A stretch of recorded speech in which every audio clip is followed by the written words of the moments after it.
In this video, I will share 3 tips for predicting LEGO set retirement. These tips have helped me over the past 15 years of LEGO investing, and I hope they help you as well. Tip number 1, the 2-year rule. My best advice for predicting LEGO set retirement is just to add 2 years or 24 months to a set's release date.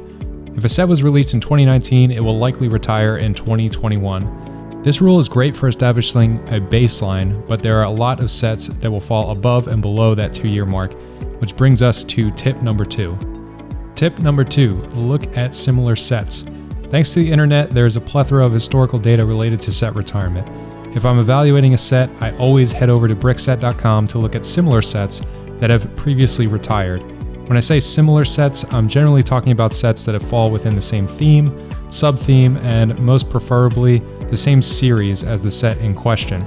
For example, if you take an average of all the modular building sets that have previously retired, you'll get an average retirement date of 3 to 4 years after release.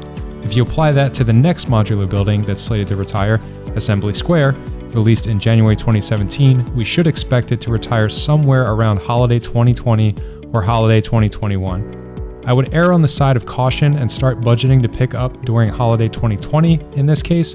Again, this strategy is good for getting in the ballpark, but my last tip will help us hone in on the period of the year that offers the best and clearest picture, that is the holiday season. Tip number 3, focus on the holiday season. I mentioned this in my purchasing tips video linked below, and it applies here as well. Something like 90% of LEGO sets retire during the holiday season.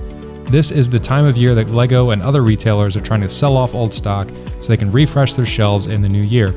Around September, you should start seeing rumors for set retirement from LEGO news sites like The Brick Fan. You can also use YouTube as a resource. The past year, I made a video of my top picks for holiday 2019, and I plan to do the same in 2020, so be sure to subscribe to stay on top of that content.